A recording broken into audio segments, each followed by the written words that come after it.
What's going on, guys? This is Drew here to talk about some boxing. We'll talk about, what happened this past Saturday, aka yesterday. Um, a lot of craziness happened this weekend. Starting off on Friday, just to get to the point. Friday with the WBC and weigh-ins with Sean Porter versus Ugas. Sean Porter initially missed weight. I think he was like 148.2 or something like that. So, nonetheless, he was like 2 pounds over the limit, and he had 2 hours to shave off those 2 pounds. Which, shout out to him. He made it happen. Even had to take some of the hair off at the end, and Team Porter sounded like they won the Super Bowl after just making weight. Um, so that was kind of interesting. What a fight! Um, I just watched it a little while ago. Man. That was probably one of the toughest fights I've ever tried to score. To be honest, that was tough one to score. A lot of people are saying Ugas probably should have got the nod. Hard to blame him. He was landing the cleaner shots throughout the night. Sean Porter was busier, though he did fight kind of a different style. Tried to get on his creed and box on his toes a little bit, which, first couple of rounds he wasn't bad at doing that, but Ugas started to adjust to that, and, excuse me, Sean Porter wasn't really adjusting to Ugas' adjustment, so, it seems like the last couple of fights, even his last fight with Danny Garcia, Sean Porter's been trying to be more of the boxer, at least early on in fights. He's trying to be more of a boxer. Not quite sure why. Um, Maybe it's hinting that he's prepping himself to fight Earl Spence. It's more of wishful thinking or hopeful thinking, I guess. Because him and his pops really all fight week has been talking about fighting Earl Spence Mikey winner, especially Earl Spence. Hell, they said they'd fight him even if he lost, which maybe immediately wouldn't make sense. Maybe down the road, but it'd only make more sense to unify him if he would win, right? Um, Especially how he wins. As long as no controversy or anything like that. If he's able to handle business with White Mikey, which won't be an easy fight. I don't see it being easy for either guy, whoever wins. But we'll talk more about that as the week gets closer to that fight day, which is next Saturday. So that's huge. But to get back to Porter Ugas, damn Ugas, he represented Cuba well, man. Uh, One thing I wish Ugas should have done more, or thought he could have done more, to get more of a definitive win, especially since he's the challenger. Um, he needs to let his hands go a little bit more. Yes, he was landing the more eye-catching shots, but he wasn't doing it enough. And Sean Porter was still outworking Ugas, even though it wasn't quite the style we're accustomed to seeing Sean Porter use. So I think it kind of threw fans and media and just everyone in general kind of just threw him off. The whole weekend was kind of just the boxing weekend anyway was kind of just thrown off with Sean Porter missing weight, which everyone was like, "Whoa, what? Like Sean Porter missed weight? That's kind of odd." Now people are saying Sean Porter needs to move up now, and relax, guys. I don't know if he needs to do all that. I think just the fact that he lost like point 0.4 pounds just by taking off some hair means I don't think it was as bad. His performance didn't, his stamina didn't look crazy bad or anything. Even though Ugas landed some nice body shots, his stamina looked solid. I think, why he struggled in the fight was, Ugas is a solid fighter, good amateur background, tricky style, good boxer, good shots to the body. Kind of seems like a lot of Cubans not very good volume fighters. They're very good boxers, very calculative, very meticulous with their punches, but it's hard to beat guys like Sean Porter with three punches at a time. Even though they may land. Um, One, Sean Porter's tough. He's got a chin. He's faced one of the biggest punchers in the division with Kell Brook and obviously Keith Thurman. Danny Garcia's got some, decent power as well. So I think, to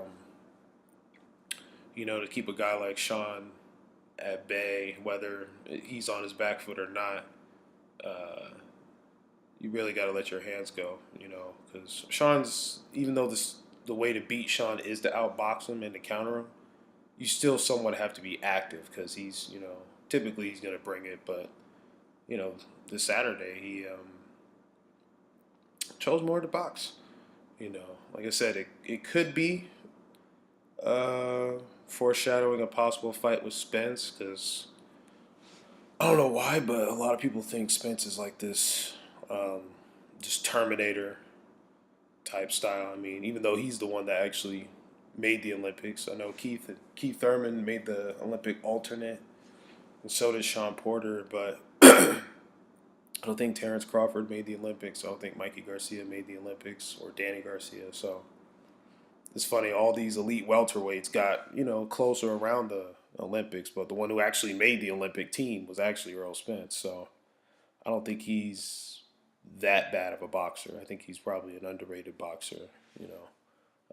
Again, we'll get more into that later on in the week as I talk about Earl Spence versus Mikey, which is it's a good fight, but more on Porter versus Ugas and just general thoughts. And it was a close fight. Really go either way. Do you go with Porter's activity versus Ugas's cleaner shots? It's I would have hated to be a judge on that night. Um, I don't think close fights should be considered robbery. I think boxing needs to get off that where every close fight is a robbery or whoever you wanted to win or didn't want to win won, whatever the case may be. It's just it was what it was. It was a close fight. Could argue could have been a draw. Some may call that a cop out, but fights like that, a draw might have been to be honest, might have been the most fair. It seemed like kind of the tie went to the champion, the more uh, higher profile fighter, but that fight was definitely close, too close for comfort. Um, I thought Sean would have beaten Ugas anyway, but I never thought it would be that close where it was kind of like maybe, maybe not.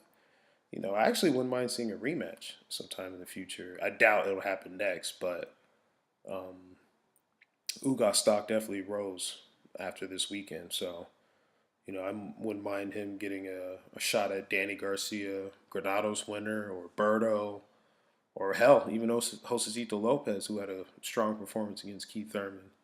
Wouldn't mind seeing that. I think that'd be a good style clash. Or um, who else could Ugas fight? Figueroa. That's a good style matchup. John Molina. I think John Molina Jr. is going back to 140. I actually thought he beat Omar Figueroa. Not crazy, but I thought he beat him. Um,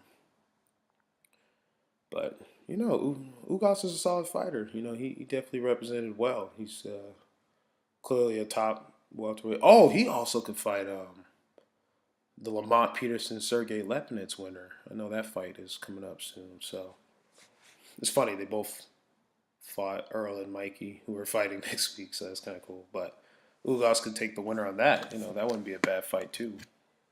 Or maybe even uh, although Ugas is a PBC fighter, so I don't know how they do it, but maybe he could fight Terrence Crawford after he fights Khan. Not totally to write off Khan. Khan is he's a damn good boxer, but I don't trust that chin. Crawford can punch. He's mean and he can box, so that's probably a competitive 7-round fight until Crawford catches him or sets up to catch him. So that's not a bad fight too, to be honest. Um, Who else could Ugas fight? Colazo, maybe. That wouldn't be horrible. I heard Robert Guerrero's coming back. I don't know about that one. I like Robert Guerrero. I respect him, but dude's had a lot of wars. Maidana's coming back. That's kind of cool. I like Chino. Um, I don't know. He still look kind of big though. I don't know if he can make 147. I know Pacquiao laughed about it when he was fighting Broner. Someone asked him would he fight Chino.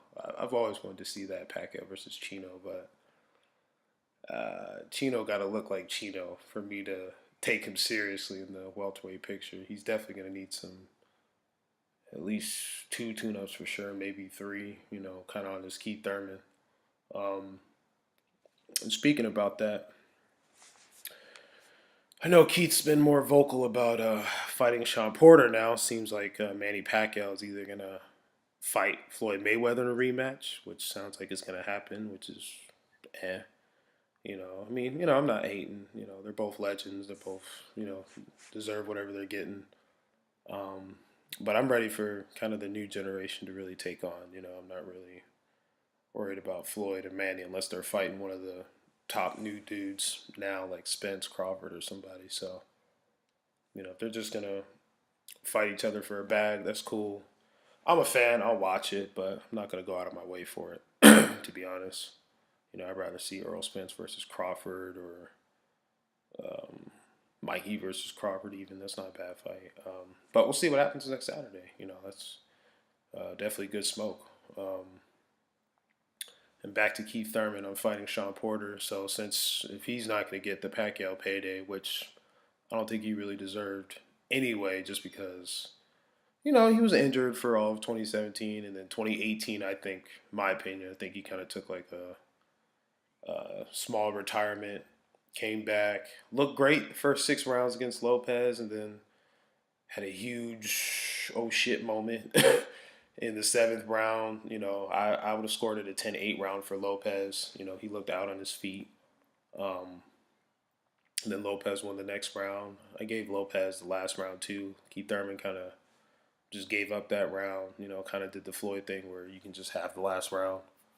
Even though I thought Thurman did better from rounds 9 through 10 and 11.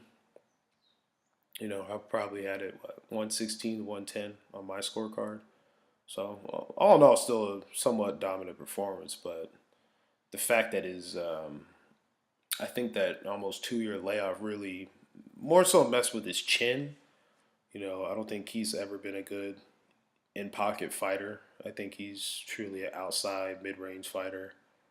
Um, who uses his lateral movement, speed to get out of trouble.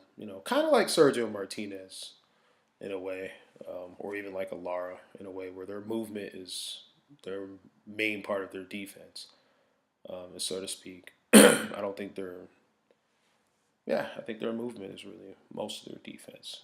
Lara's a good counterpuncher, but um, I would say the bulk of their defense really comes from their movement, just being a moving target. Um, you know.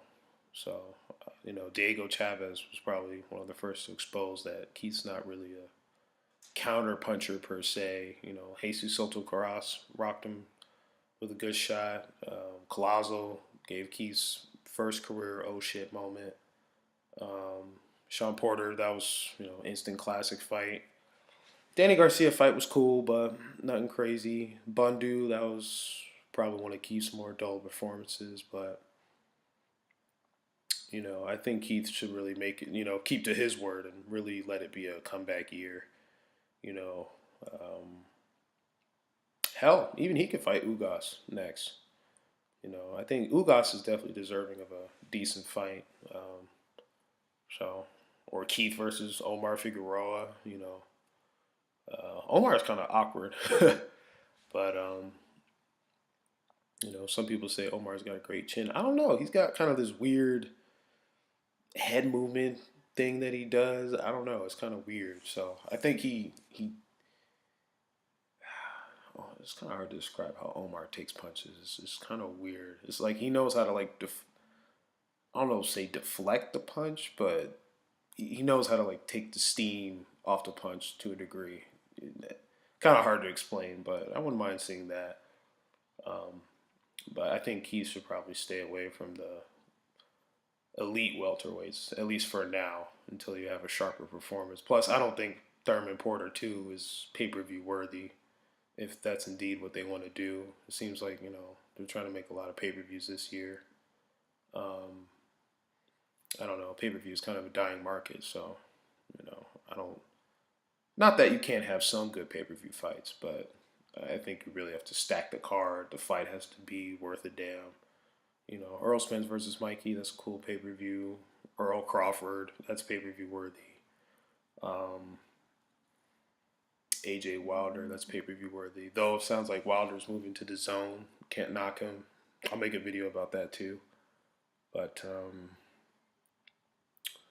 you know, Thurman making a comeback year. Porter, if you're true to your word, even though you didn't after the Garcia fight. Although I don't blame him necessarily for not fighting Spence right after getting the belt, after being beltless for about 4 years, and WBC had him doing a whole bunch of monkey drill fights. He fought Berto, Granados. Then the WBC almost cheated Sean Porter and made Danny Garcia Rios the eliminator and gave Danny Garcia the number one spot. So they almost pulled a fast one, trying to pull that cheese. But salute to the Porters for getting the dub. A little close for comfort, but they got it. If Earl takes care of business versus Mikey, which I think he should, it'll be competitive for as long as it lasts. But I think Earl's just gonna win, and hopefully we can get Earl versus Porter. I think financially that might be. I think Team Porter will have to decide what they want to do because it's back-to-back fights. You've now said you fight Earl Spence, and then for you not to do it again, it's a really bad look. So, I don't think a lot of these welterweights really want to fight Earl Spence outside of Crawford. But I would say Porter, between him, Danny, and Keith, is probably the most down to do it. Will he do it? Still has to be seen. I hope it does. Be nice to see a good. We haven't. Yeah, we had no unifications in 2018 for welterweight division, which is a stable division in boxing. So this division is due for at least one unification. So I'd like to see it. Keith versus Porter is cool, but I would argue Keith and Porter should have rematched before Keith tried to unify with Danny Garcia. Handle your business first, and then you want to dare to be great in your own division or move up or whatever the case is. I thought he should have rematched him probably a couple years ago. But we'll see what happens. A lot of good things happening in the boxing world. Also some crazy things as well. But we'll talk more about that. This is my first video, so keep in mind. I'm still working out the kinks, getting used to it, and all that. Throw some comments. Let me know what I can do better in future videos. Let me know your thoughts. What do you think about the welterweight division as a whole? What do you think about Porter's performance versus Ugas, Thurman, Danny's fight with Granados, Earl versus Mikey, Crawford versus Khan? Division's making some noise. So let me know what you guys think. You guys have a good one. Peace out.